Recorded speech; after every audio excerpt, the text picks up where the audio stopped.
우리가 생각해 볼 때 이 빛 그리고 어두움은 참 상반된 개념이죠. 그래서 마치 멀리 있는 것 같은 그런 느낌이 있지만 사실은 빛과 어두움은 굉장히 가까운 곳에 있죠. 이 말은 뭐냐면 내가 어디에 중심을 두느냐에 따라서 내가 빛에 거할 수도 있고 내가 어둠에 거할 수도 있다라는 말이 되는 겁니다. 과연 지금 나는 어디에 있는가? 우리가 매 순간 한번 질문해야 됩니다. 아침에 눈을 떴을 때, 하루를 살고 내가 저녁에 눈을 감을 때 잠을 자기 위해서 과연 나는 지금 빛 가운데 있느냐 어둠 가운데 있느냐, 항상 우리가 점검해보고 내가 선 위치를 하나님 앞에서 생각해 볼 수 있어야 되겠다는 것이죠. 그러나 확실한 것은 내가 생명의 말씀이신 예수 그리스도와 빛이신 하나님과 사귐을 가지고 있다라고 한다면 우리는 빛 가운데 거하는 사람인 줄로 믿습니다. 빛 가운데 거하는 사람은 그 사람의 심령 속에 진리의 성령님이 계신다라는 것이죠. 그래서 내가 잘못했구나, 내가 부지불식간에도 잘못을 했구나, 지난 놓고 보니까 이건 내가 실수였구나, 죄를 지은 거구나, 부끄러운 일이었구나 라고 생각이 들어서 하나님 앞에 자백하고 하나님 앞에 회개하면 우리 주님께서는 미쁘셔서 그 모든 죄를 용서해 주시고 또 모든 불의에서 우리를 깨끗하게 해 주시는 줄로 믿습니다. 그래서 우리는 날마다 성령과 함께하면서 빛 가운데 거하게 되는 줄로 믿습니다. 오늘 본문에도 보니까는요, 이 사도 요한이 뭐라고 말합니까? 사랑하는 자들아 이렇게 부릅니다. 참 정감이 넘치죠. 따뜻하게 불러줍니다.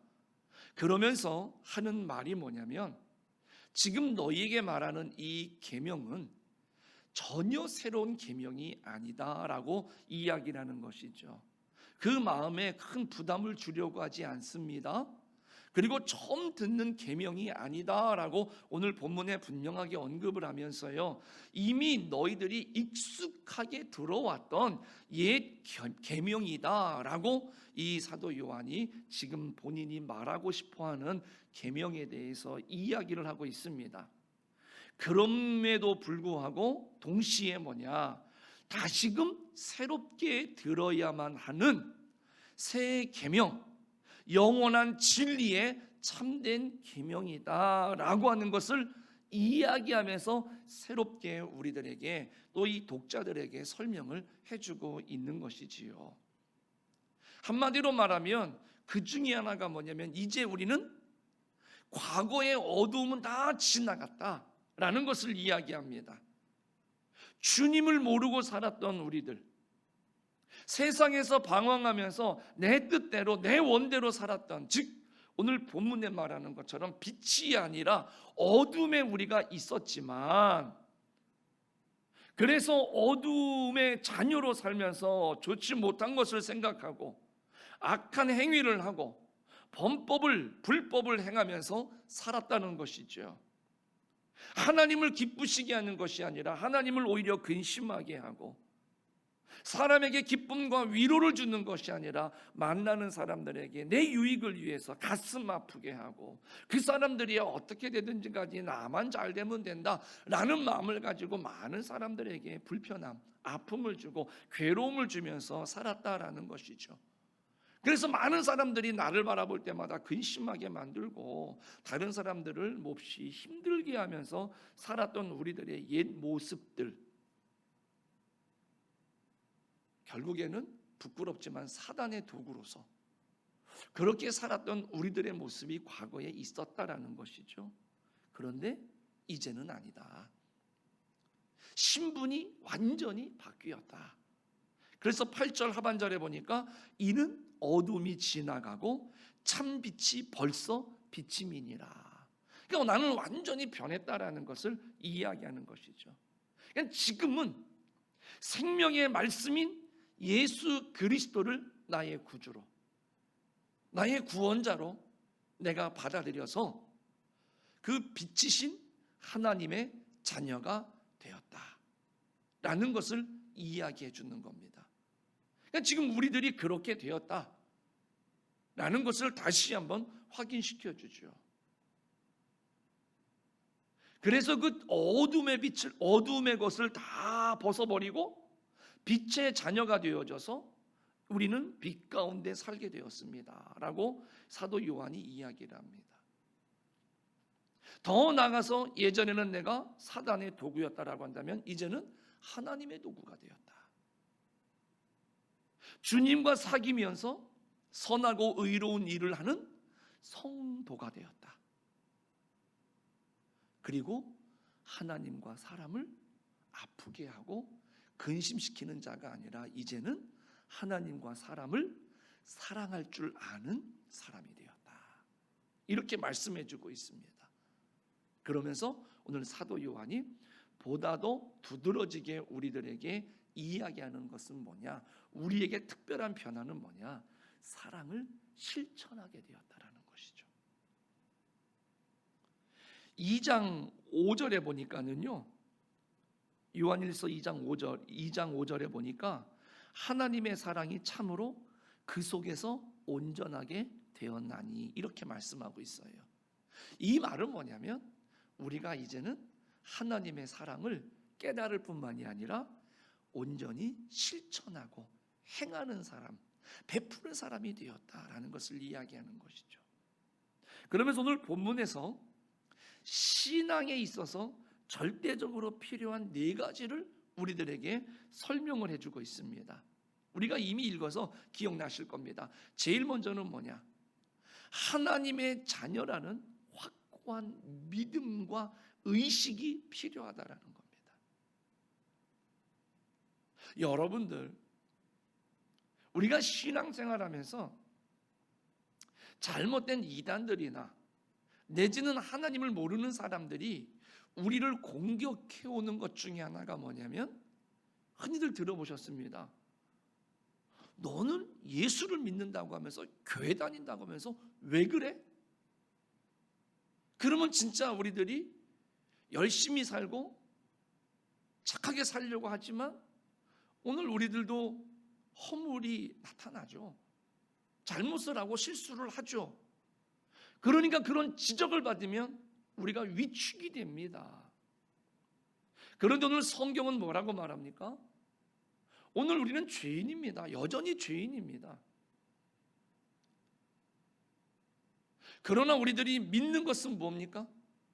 그런 우리들을 위해서 예수님께서 십자가에서 죽으심으로 우리의 모든 죄값을 다 치러 주셨다는 거죠. 우리는 이 사실에 의지하고 이 사실을 우리는 하나님 앞에 믿음으로 고백을 했습니다. 그리고 예수 그리스도가 하나님 앞에서 우리들을 위해서 확증해 주셨어요. 그래서 우리는 허물이 있고 죄가 있다 할지라도 우리가 고백하면, 우리가 자백하면 예수 그리스도가 그런 우리들을 위해서 죄값을 다 치러주신 구속의 은총으로 인하여서 하나님께서는 죄가 없는 것처럼, 즉 우리들이 고할 때마다 회개할 때마다 다 덮어주신다는 것이죠. 그러므로 우리가 교회를 다니고 예수님을 믿는다 그래서 오늘 우리들에게 죄가 없다, 죄가 있어서는 안 된다, 이런 생각을 하는 자체가 이미 안 되는 겁니다. 우리는 그럼에도 불구하고 예수 그리스도가 베풀어 주신 십자가의 은혜로 우리는 여전히 하나님 앞에 나갈 수 있는 하나님의 자녀된 자격을 얻게 되었다. 이 사실과 확신을, 이 의식을 우리 마음속에 새기시기를 간절히 부탁을 드립니다. 그래서 그네들의 지적이 잘못됐다라는 것이 아닙니다. 인정해야 돼요. 실수할 수 있습니다. 잘못할 수 있습니다. 그러나 그럼에도 불구하고 우리들은 여전히 하나님 앞에 설 수 있고 하나님을 아버지라고 부를 수 있고 우리가 하나님 앞에 복을 기대할 수 있는 근거가 뭐냐? 이것만 확실히 알면 되는 겁니다.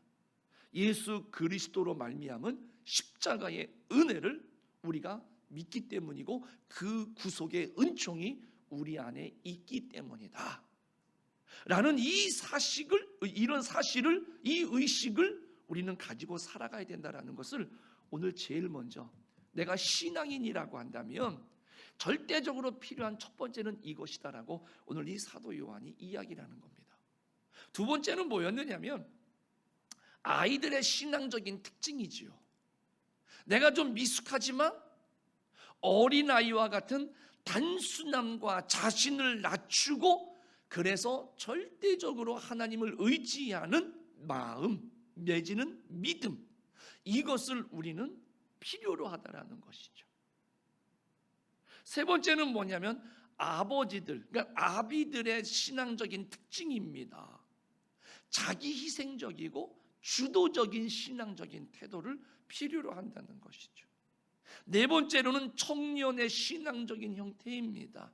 담대함과 용기의 신앙의 모습을 이야기해 주는 겁니다. 그것이 오늘 이 13절과 14절에 보면은 분명하게 우리들에게 말씀해 주고 있습니다.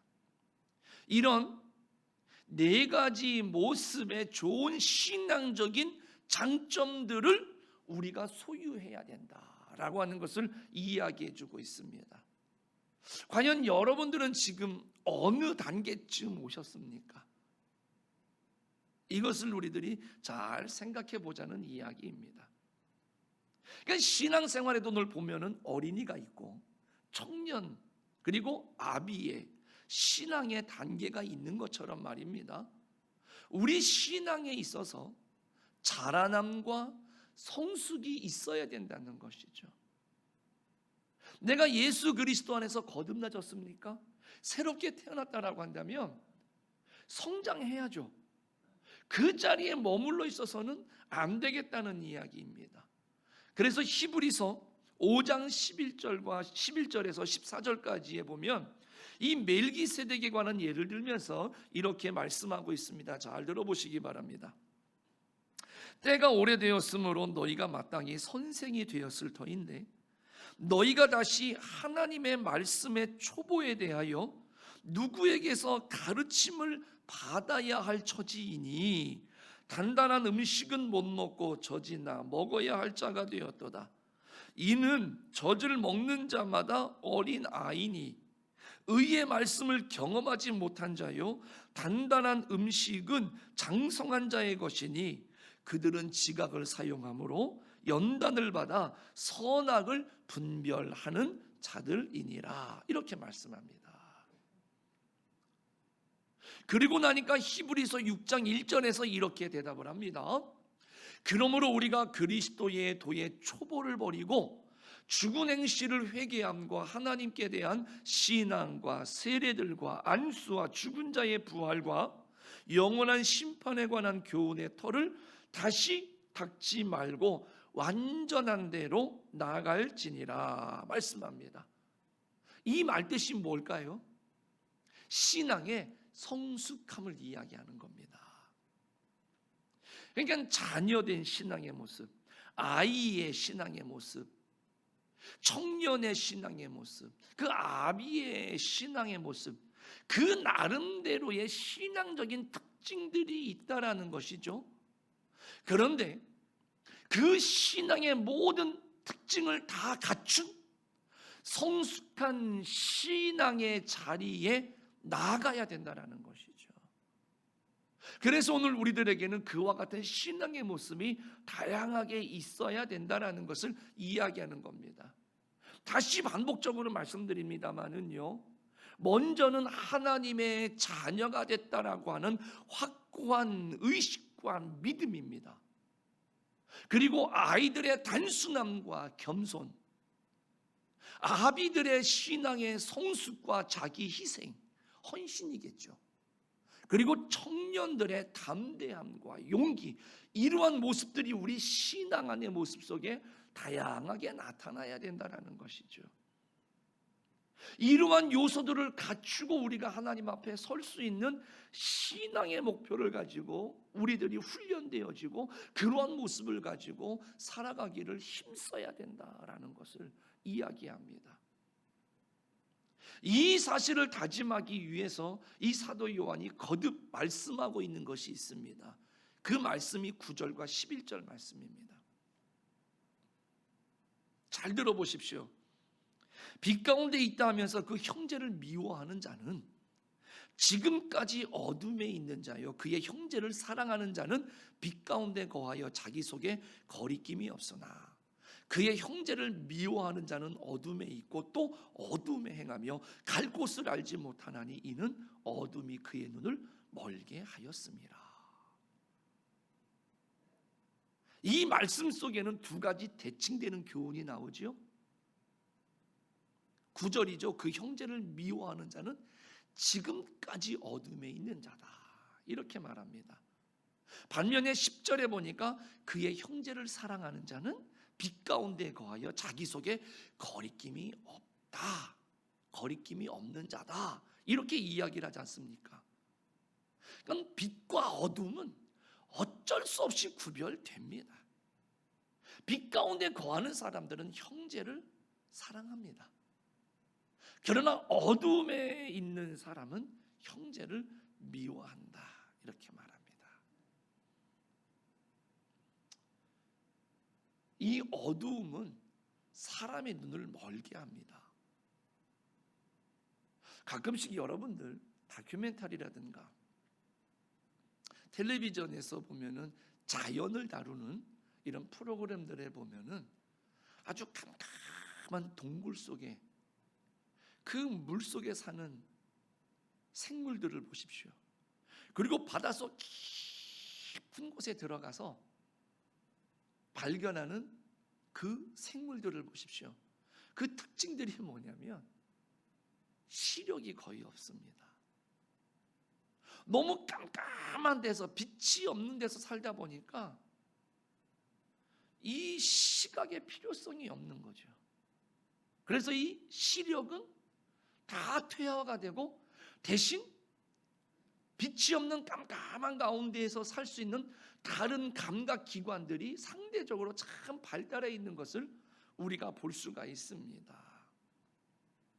사물을 봐야 되는데 빛이 없으니 그 어둠 속에서 사물을 볼 수도 없을 뿐만이 아니라 볼 필요가 없는 거죠.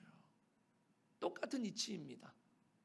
빛이 없는 어둠에 사는 사람은 그 어둠 때문에 인정하기 싫겠지만은 자기 자신의 본 모습, 올바르게 자기를 바라보지 못한다라는 것이죠. 그리고 그런 사람은 다른 사람들의 진정한 모습을 볼 수가 없다라는 겁니다. 더 나아가서 그렇게 나를 살피지 못하고 상대방을 살피지 못하니 그 양심이 마비가 되는 거죠. 죄악 때문에 하나님과 세상을 바라보는 눈이 무뎌지는 겁니다. 마침내 눈이 멀어버리는 것이죠. 양심의 눈, 영혼의 눈이, 정신적인 눈이 다 마비되는 겁니다. 그래서 죄를 범해도 크게 찔리지 않습니다.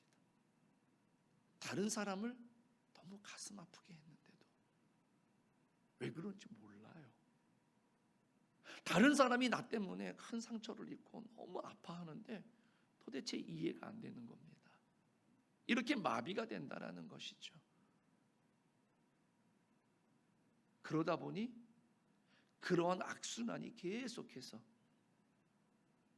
우리가 흔히 하는 얘기처럼 말입니다, 고슴도치는 자기의 가시가 얼마나 단단하고 날카로운 줄 모르죠. 그런데 모르니까 자꾸 누군가를 사랑하고 싶으니까는 주변에 있는 다른 친구들을 자꾸 안으려고 그러는데 다른 친구들은 피합니다. 설령 안아준다 그래도 어떻게 됩니까? 다른 사람들은 엄청난 그런 고통을 당할 수밖에 없는 거죠. 계속해서 악순환이 일어난다는 겁니다. 그러면 우리 사랑하는 성도님들, 오늘 이 사도 요한이 우리들에게 분명하게 말씀해 주는 것처럼, 그래서 성도는 어둠의 일을 다 버리고요, 빛 가운데 행해야 되는 줄로 믿습니다. 그러면 우리가 그 빛 가운데 거하는 성도의 삶이 뭡니까? 라고 묻는다라고 한다면 그 삶의 내용을 우리가 살펴야 되겠죠. 그 내용이 오늘 12절에서 14절에 보면 아주 구체적인 내용으로 나옵니다. 자녀들아, 내가 너희에게 쓰는 것은 너희 죄가 그의 이름으로 말미암아 사함을 받았음이요. 이렇게 말합니다. 자, 모든 믿음의 자녀들에게 하는 이 말씀으로 예수 그리스도의 이름으로 저들의 죄가 이미 다 사해졌다라고 하는 것을 이미 선언하고 있습니다. 그러니까 이미 그 죄에서 다 사함을 받았으니 빛 가운데 행할 것을 전제로 하고 하는 말씀이거든요. 그리고 나서 그 아비들과 청년들과 아이들에게 낱낱이 어떻게 행해야 할 것을 제시하는 친밀함을 보이는데, 제일 먼저 아비된 자들에게는요, 태초부터 계신 하나님과 예수님을 알고 있다라고 하는 것을 지적해 줍니다. 이 말은 하나님을 안다고 하면서 하나님을 아는 자같이 살지 않아서 자녀들에게 본이 되지 못한다라는 말씀입니다. 이건 우리가 상식적으로도 그렇죠. 부모된 자는요, 자녀들을 우리가 양육하고 교육하고 키워내는 데 있어서 다방면에 걸쳐 가지고 어떻게 살아야 되는 것인지를 우리의 삶의 모습으로 보여줄, 그리고 아이들이 배울 수 있도록 가르쳐야 되는 그런 의무가 있지 않겠습니까? 그래서 먼저 본이 되어져야 되는 것이죠. 아주 우스갯소리지만은 가끔씩 저희 애들이 말입니다, 좀 앉아서 텔레비를 보면 좋을 것 같은데 이렇게 좀 누워서 봐요. 그래서 얘들아, 그러면 안 돼, 앉아서 봐. 그러면 그 아이들이 뭐라 그러겠습니까? 아빠도 누워서 보잖아. 그러니까 생각해 보니까는요, 제가 낮에는 거의 집에서 텔레비 볼 일이 없는데 이제 아이들을 다 재워놓고 이제 제가 거실에서 자니까, 그러면 잠깐 이제 누워서 잠들기 전에 뉴스도 조금 보고요, 또 이렇게 스포츠 하이라이트도 조금 봅니다. 이 아이들이 이제 잠깐 나왔다 그런 모습을 본 거죠. 그럼 또 그 말이 많으니까 또 제가 할 말은 없고요, 저도 모르게 이렇게 누워있다가 아이들이 화장실 가느라고 나오면요, 저도 모르게 이렇게 일어납니다. 그래서 아이 들어가면 다시 눕습니다. 마찬가지겠죠. 아이들이 알게 모르게 부모들이 하는 모습을 본다고, 그리고 배우지 않겠습니까? 그래서 오늘 본문에도 이야기하는 겁니다. 우리는 이미 신앙적으로 태초부터 계셨던 하나님과 그 예수님을 알고 있습니다. 그러면 우리가 그 아는 대로 신앙의 본을 보여야 되는데 지금 우리들이 그렇게 행하지 못한다. 그러니까 우리는 다시 한번 그렇게 자녀들에게 본이 될 수 있는 신앙의 본, 우리가 아는 것을 실천하고 아는 것을 나타낼 수 있는 본을 보여야 된다라고 이야기를 해주는 것이죠. 그래야 자녀들이 그 부모를 보고 배우는 것 아니겠습니까? 청년들에게는 뭐라고 말하고 있습니까? 악한 자들을 이기었다, 칭찬해주고 있습니다. 그 14절 하반절에 보니까 너희가 강하고 하나님의 말씀이 너희 안에 거하시며 너희가 흉악한 자를 이기었음이라, 이렇게 말씀합니다. 그러니까 하나님의 말씀이 속에 거해야 그 흉악한 마귀를 이길 수 있는 것이죠. 성도는 말씀에 굳게 서서 청년과 같은 강하고 담대한 믿음으로 자신을 이기고 세상을 이기고 사단을 이겨야 한다는 것이죠. 이게 오늘 우리들에게 구체적으로 빛 가운데 거하는 삶의 모습들 중에 또 하나라는 것이죠. 또 하나는 뭐냐? 아이들에게는요, 너희가 아버지를 알았음이요, 이렇게 14절 전반부에 말해주고 있습니다. 이 말씀은 믿음의 어린 아이들이 하나님 아버지를 알았으니 그 아버지의 품을 떠나지 말고 주님 안에서 순종해야 된다라고 하는 이 당부거든요. 그러니까 오늘 내가 신앙생활하면서 이러한 모습이 있어야 되는 거죠. 아까 앞에 말씀드렸죠.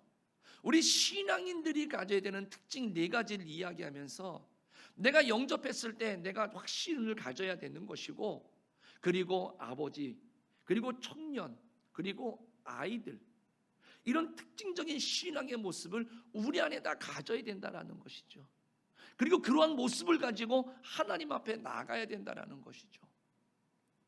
그 빛 가운데에 거하는 삶이 그 4가지를 통해서 나타나는 것이 오늘 지금 말씀드리는 겁니다. 결국 사랑이라고 하는 것은 뭡니까? 관심입니다. 내가 관심을 어디에 기울이느냐에 따라서 어떤 것을 사랑할 것이냐라고 하는 것이 결정이 된다라는 것이죠. 그러니까 내가 빛을 사랑하는지, 아직도 내가 하나님을 믿는다고 하지만 어둠의 일을 내가 좀 더 사랑하고 있는지, 여기에 따라서 삶의 내용은 달라질 수밖에 없다라는 겁니다. 이런 인간의 본성을 너무나 이 사도 요한은 잘 알고 있었기 때문에 그 부모의 입장에서, 어버이의 입장에서 당부하는 말을 잊지 않고 있습니다. 그 말씀이 15절입니다. 이 세상이나 세상에 있는 것들을 사랑하지 말라. 누구든지 세상을 사랑하면 아버지의 사랑이 그 안에 있지 아니하니, 이렇게 말합니다. 세상은 아직도 뭔가 그럴싸한 이야기를 하는 것 같지만 어두움에 깊이 빠져 있다라는 것이죠. 왜? 공중의 권세 잡은 사단이 수단과 방법을 가리지 않고요, 무차별하게 사람들을 타락시키고, 심지어는 믿는 자들도 기회만 된다라고 한다면 유혹을 해서 타락을 시키고 어둠에 거하게 만들려고 하고 있기 때문이다라는 것이죠.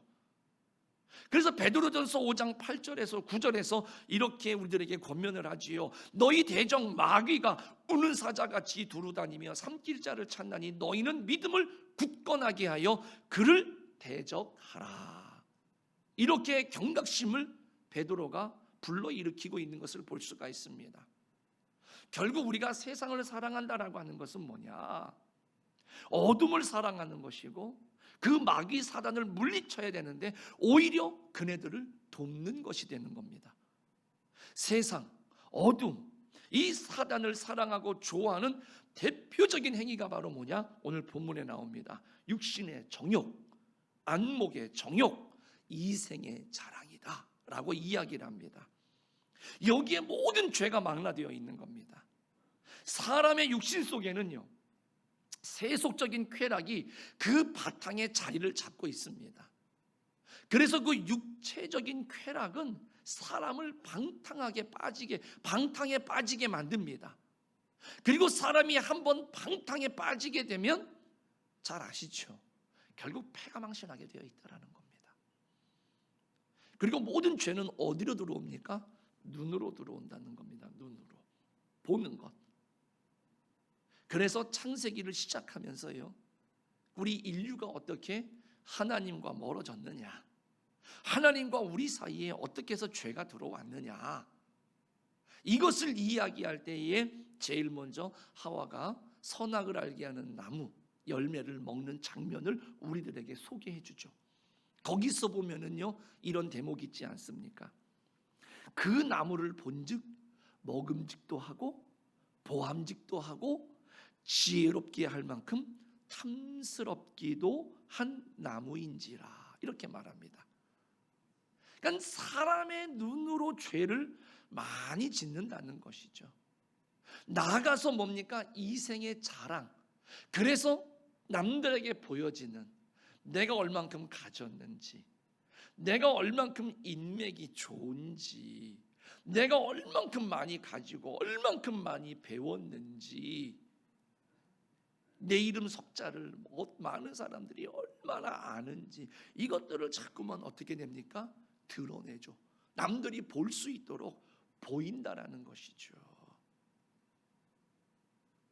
이것이 바로 오늘 본문에 의하면 마귀가 하는 일을 돕는 것이다라는 겁니다. 그리고 내 스스로가 어두움으로 빠져들어가는 것이다.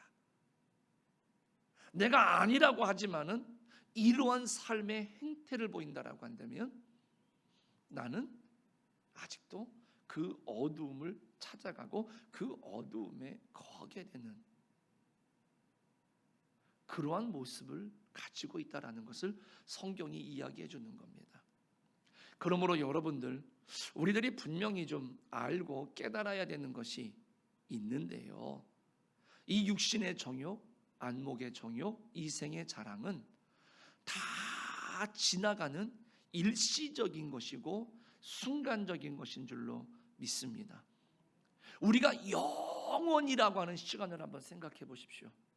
그 영원이라는 시간 속에 우리의 인생, 태어나서 죽을 때까지의 그 100년이 채 안 되는 이 인생이라고 하는 것은요, 말 그대로요, 찰나적인 것이고 그 근데 점 하나에 불과한 겁니다. 이것을 우리는 기억하셔야 돼요. 그런데 이것 하나 때문에 하나님 나라에서 영원히 살아야 되는 그 내 삶이 여기서 결정되어진다라는 것.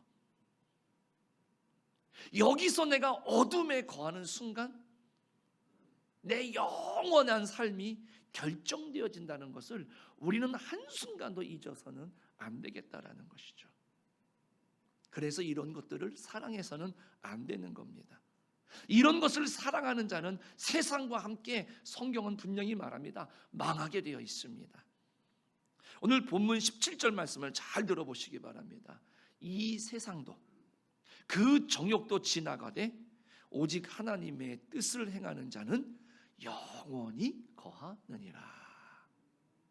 우리 사랑하는 성도님들, 잠시 지나가는 것을 붙잡고 사랑하시겠습니까? 아니면 영원히 있는 것, 영원히 함께 거할 수 있는 것을 사랑하시겠습니까? 다시 한번 간곡히 부탁을 드립니다만은요, 이 신약 성경에도 많이 나와 있는 것이지만 이 땅에서 우리에게 주어진 것들이 있습니다.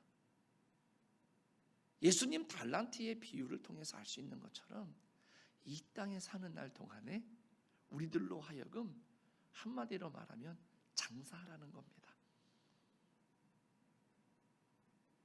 그런데 한 달란트 가진 자처럼 그게 전부 있냐? 그것을 내가 꼭 붙들고 그러다가 끝낼 것이냐? 아니면 내가 조금 이 땅에서 손해를 보는 것 같고 때로는요, 내가 좀 부족함을 느낄 수밖에 없는 결핍이 있다 할지라도 내가 영원한 것을 생각했을 때에 과연 어떠한 결정이, 어떠한 삶의 모습과 신앙의 결단이 과연 나를 정말로 사랑하는 것이고 내가 빛 가운데 거하는 것일까? 라고 하는 것을 우리가 생각해 본다라고 한다면 오늘 이 말씀은 우리들에게 굉장히 중요한 교훈의 말씀으로 우리의 마음속에 새길 수가 있다라는 것이죠.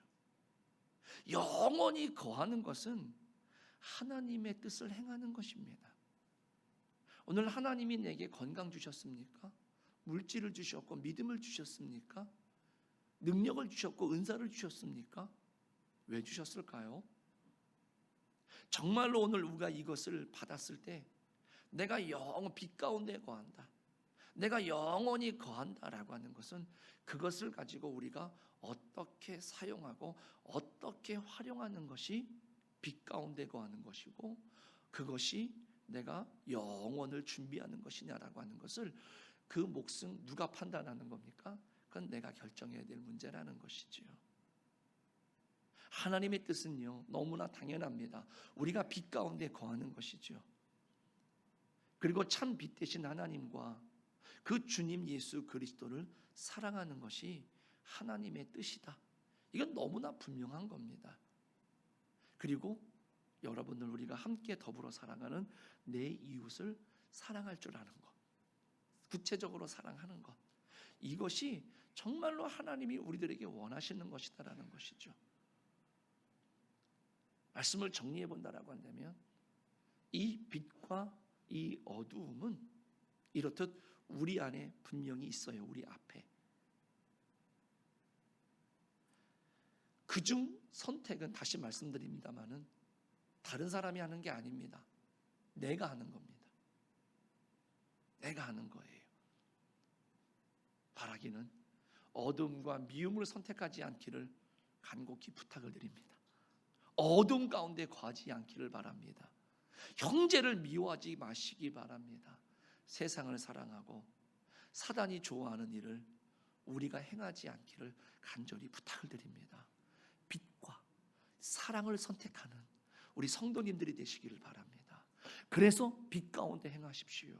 주님과 형제를 이전보다 더욱더 많이 사랑하시기를 바라겠습니다. 이것이 하나님의 뜻을 행하는 것이지요.